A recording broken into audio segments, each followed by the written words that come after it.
Well, hello and welcome back. Don't forget to like and subscribe. Leave a comment, even if you don't like it. Leave me a comment. Let me know what's up. Um, I'm out here on the homestead this evening, and it provides a perfect place to just take a breather after a long day and enjoy the things life has to offer. And something I will offer to y'all is pretty simple, really. I like to get on here and just talk about random stuff that's on my mind, and that's kind of where I'm at now. Is I'm just thinking about life in general, and about what's worth it and what's not. Really, humanity has always had it hard.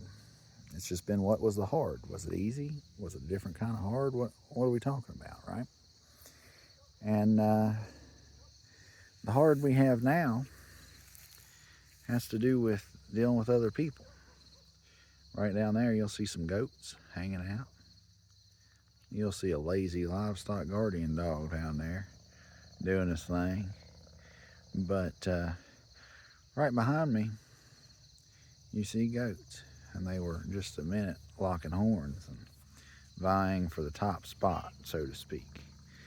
And so it's important to note that us as humans are not that different.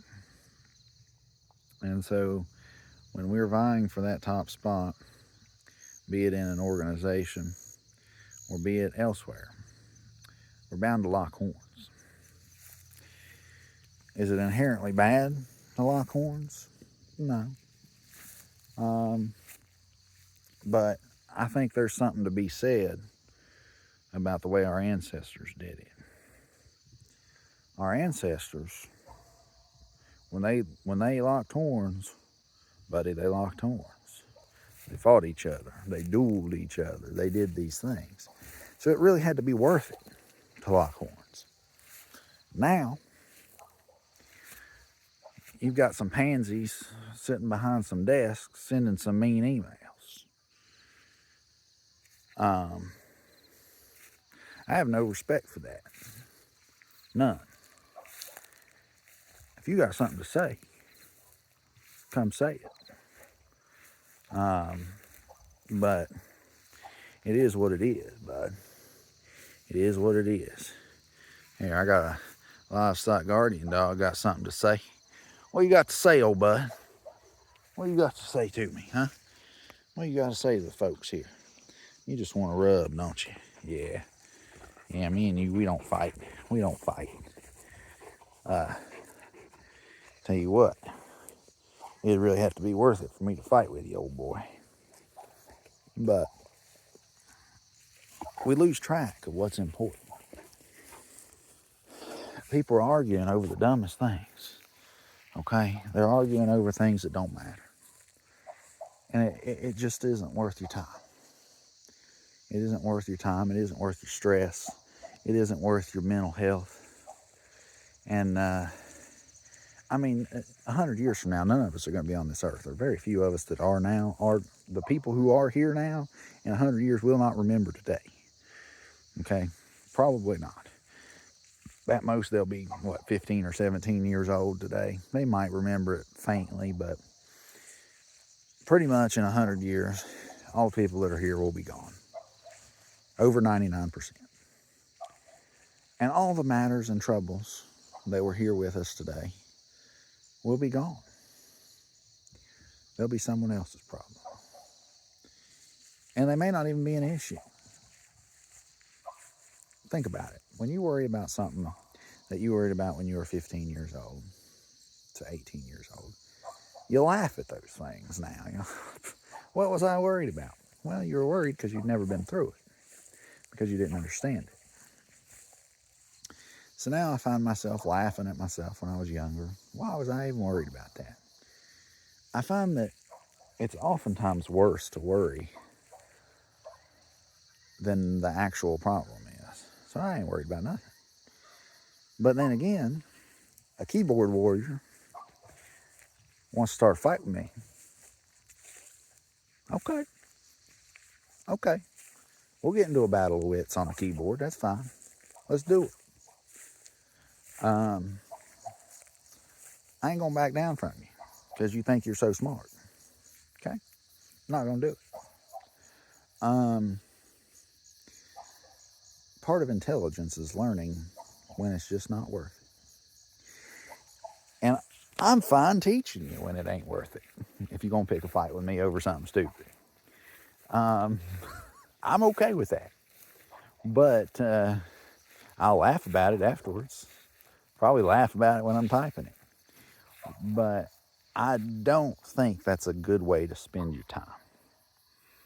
I don't think that us as humans are meant to be put in cubicles all day long. So that's what prompted me to do this stuff that I'm doing here.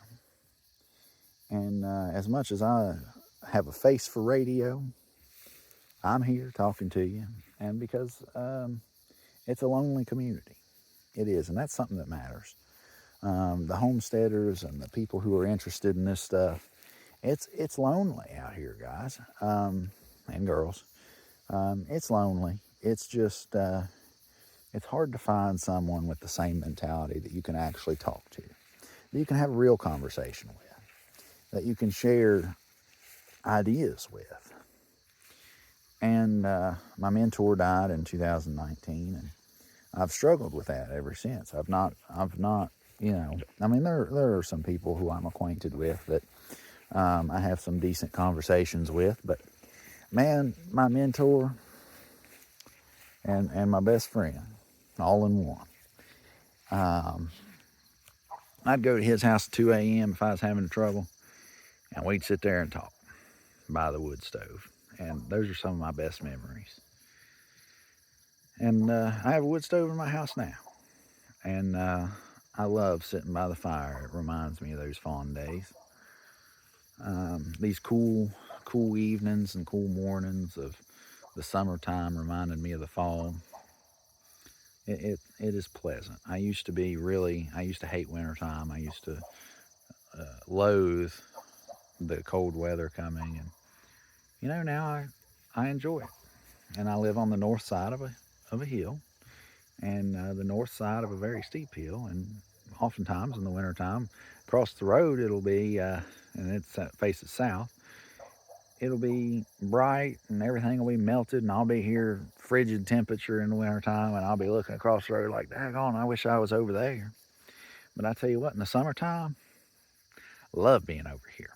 And so as we're in Virginia, oftentimes it works out that 7 months out of the year, I love being over here, as opposed to the 5 months I would love to be over there. So no place you are is perfect. There's always give and take. And so us as society working in an office, there's give and take. I mean, you know, we have some of the best healthcare in the world.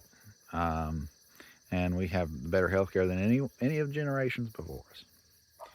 But that comes at a cost. There is a real cost there. And as humans are leaning into technology, there's good things, but there's also a cost, a grave cost, you might say. It's our ability to talk to one another has just gone out the window. So I started this YouTube channel, and you know, shout out to all of y'all that subscribed and so forth. And I know I'm not regular with my content or anything like that, but I appreciate you very much, and I hope you enjoy some of the things that I talk about. But I get to thinking about what it is that you look for, and you look for that human connection. You look for someone to truly understand you, and to care about where you're at. And in this world right now, there's not too many people who care. There's not people who truly understand, especially this lifestyle. There's a lot of people who want to get into this lifestyle because Pinterest, it looks cool on Pinterest, okay? But once you get into it and you're shoveling the crap out of the stall, they don't want to be here.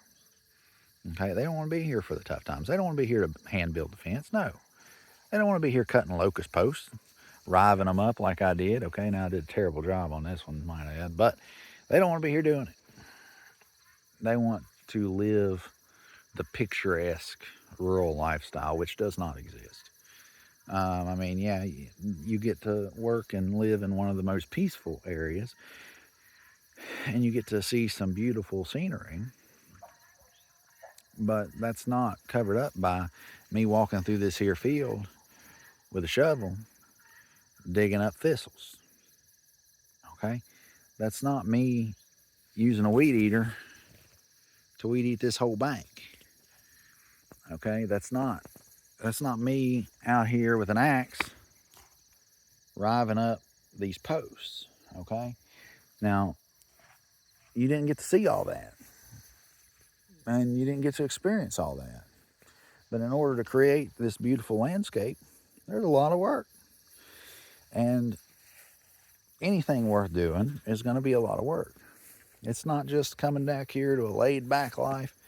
In fact, I would say it was less laid back than just working a job and going home.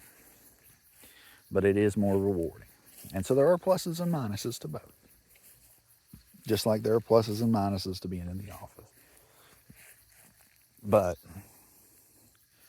I will say, it's a lonely world as a homesteader because you can't talk to anybody or very few people about your interests. And especially if in this day and age, if you're a man and you believe that it's your duty to your family to take care of them and to make sure that their needs are met, and you expect something in return for that, you expect them to respect you. You expect them to care for you. You expect them to listen to what you have to say in the household. Now, it's not no strings attached, okay? As a man who wants to go out and provide and do the best I can, I expect you to follow my leadership. That's heavy.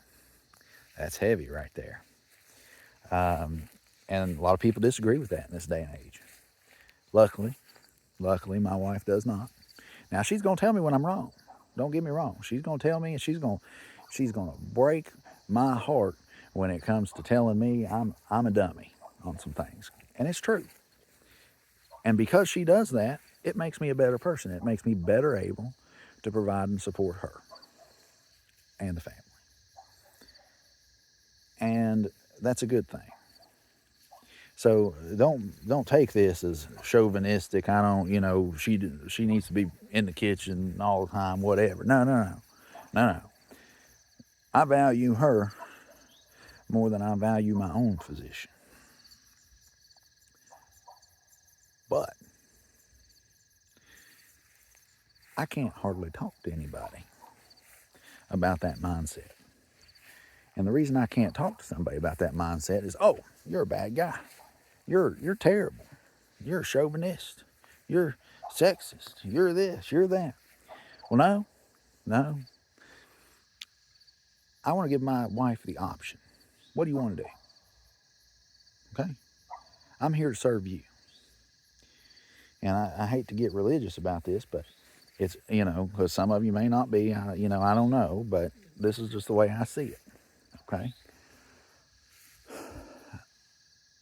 If you're the man and you're in your family and you've got a little kid relying on you or a pregnant mama relying on you, you need to be selfless in giving and caring to them. Caring for them, okay? And that's what it is. That's what you're doing. You're going out there, you're being selfless. You're not just controlling everything, but you have boundaries. But it's just like Jesus loving the church, okay? You're there,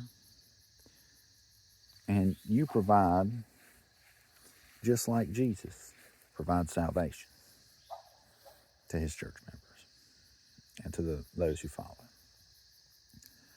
But it's also that church's responsibility and those within that church to accept Jesus Christ as their Lord and Savior and to follow his word. to follow the word of the Lord and the Father. So I don't see an issue with it. Okay, I don't see an issue with living that way. And in fact, I think we were supposed to live that way. Now, if you live a different way, there's no judgment. I don't care. It's not my business. That's just what I choose to do. And that's what my wife chooses to do. And trust me, she's so strong-willed. If she didn't choose to do it, I'd know about it and I'd be beat over the head with it every day.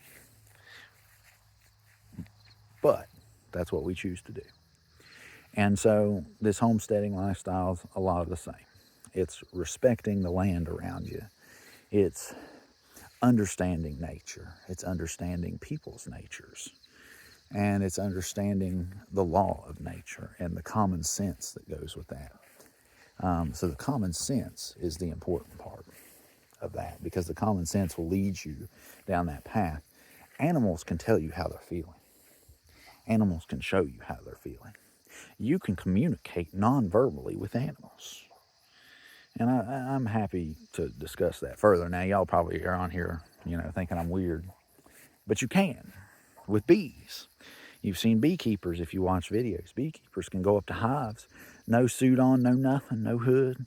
Just pull them slides out, look around for whoever the queen is, find the queen. They can just do whatever they want, no suit. And it's because your body, if you're the boss with the bees, if you go in there confident that they're not going to sting you, and they know that you're not there to hurt them, you don't have anything to worry about. Just like me, hanging out with this old dog here. I ain't got nothing to worry about. He's huge. He knows I ain't in here to worry about these goats. I ain't going to hurt them. He knows it. When I first got him, he's fully grown. Wonderful man, believer in Jesus, gave him to me. And he brought him out here to me. And brought him all the way from Richlands. I mean, he drove a good 40, 50 minutes to get him here with a cattle trailer. Got him here. My wife showed him where to unload him because I was working late that evening. Unloaded him. And here he is, laying there like a lump on a log. But I just crawled up in here. I never really dealt with him. I just walked up in here. He's a big old dog.